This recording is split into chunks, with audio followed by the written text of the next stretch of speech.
everyone, my name is Al, and your classmate Brian has asked me to talk with you today about collaborative change. In a world where progress hinges on unity, there's a concept that stands tall: collaborative change.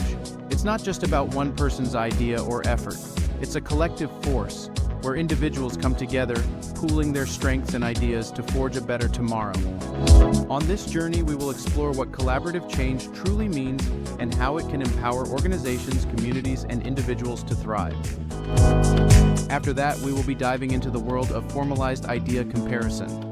We'll explore how to sift through diverse concepts and uncover the hidden similarities between them. Have you ever heard of thematic analysis, affinity diagramming, and mind mapping? These are some of the tools we will discuss using to uncover nuggets of gold in the data, revealing valuable insights we never knew existed. As thought leaders, our mission doesn't end with discovery. It is all about sharing those gems with the world.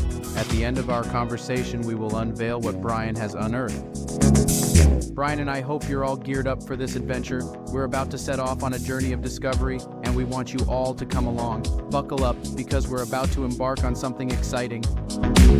Brian mentioned the core 5 collaborative change frameworks: appreciative inquiry, collaborative arts, liberating structures, open space, and world cafe. We won't dive into those today, but rest assured, they're the backbone of our work together. Brian threw me a curveball with the 6th framework, collaborative lean. When I asked Brian why he chose this one, he told me he was a Lean Six Sigma black belt and was itching to see how this structured methodology plays nice with the more open-ended collaborative change principles. This was an intriguing blend of process-driven and collaborative approaches that seemed to have more structure to it than the core 5 framework. When I asked Brian if he had any preconceived notions about what he'd uncover, he admitted he was completely in the dark. Why?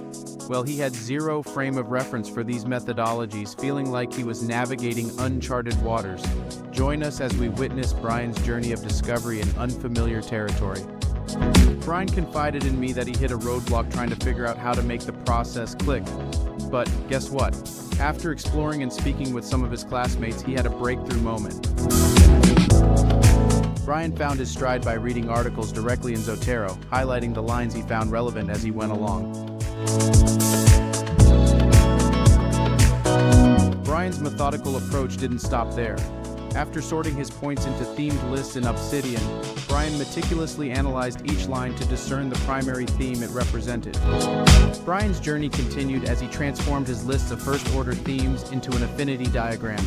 From there, he delved deeper, hunting for patterns and crafting second-order themes based on his observations and intuition. With his second-order themes in hand, Brian elevated his analysis to the next level by crafting overarching themes that encapsulated the essence of the entire body of literature. Among these, one idea struck a chord with Brian, resonating deeply with him. In a few minutes, Brian will unveil this resonant idea, marking the culmination of his insightful exercise. Let's shift the conversation and spend a minute talking about Brian's train of thought in creating his affinity diagram and mind map. Brian's approach to his affinity diagram was structured yet flexible. He organized it with 8 elements along the top and 6 different collaborative change methodologies along the vertical side. Almost immediately, Brian began to discern familiar patterns emerging across all methodologies. Unsurprisingly, themes like collaboration, communication, and teamwork really stood out.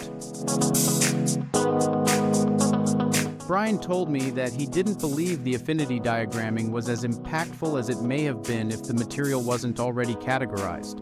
With that being said, he did say it was probably a critical step in the process for raw research. Let's zoom in on Brian's mind map, starting with the first element, invitation.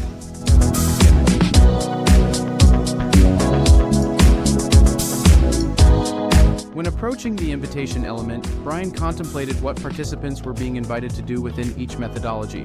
Whether it was problem-solving with open source, collaborative lean, or any other approach, his insights shed light on the diverse invitations inherent in collaborative change methodologies. For the element of purpose, Brian tried to envision planning the event and trying to imagine what the implied message being communicated to the team involved was versus the agenda items. When he was looking at the different themes for the system element, Brian told me he was thinking more about the type of interaction that he imagined the specific methodology was encouraging. Exploring the element of experience, Brian deemed it one of the most impactful aspects. He believed that the experience is what truly resonates with people and lingers in their memories long after the event. With a memorable experience, Brian hoped to cultivate enthusiasm among participants, encouraging more people to eagerly anticipate future events. Brian confided that the mastery element posed a challenge for him initially. However, after revisiting the list several times, he began to discern its significance. Brian realized that mastery is essential for effectively facilitating the various methodologies. Brian's enthusiasm for the values element was palpable, and for good reason. He emphasized its importance because he believes personal values serve as the cornerstone for teams to construct their organizational values upon. Brian found the evidence element particularly intriguing, and it played a pivotal role in his own discovery, which we'll delve into shortly. Brian was pleasantly surprised at what he found with the technology element. The emphasis seems to be on keeping it as non-technology driven as possible. Brian said the main reason he was happy about this is because he has caught himself worrying more about the technology instead of the experience itself. While Brian didn't explicitly mention it, you got the sense that he might have removed a few elements, especially invitation and mastery. These particular elements seem to drain his energy rather than ignite his enthusiasm. Now, Brian would like to spend a little more time explaining what he discovered while performing this thematic analysis. Let's watch.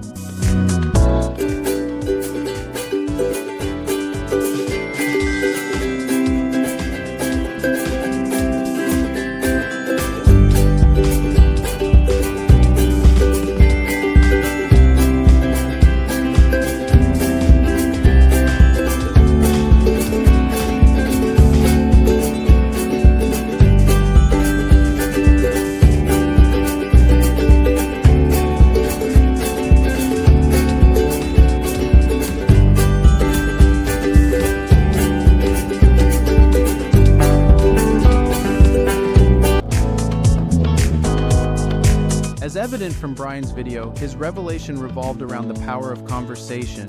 It's crucial to acknowledge that meaningful change can never take place without active engagement in speaking and listening to one another.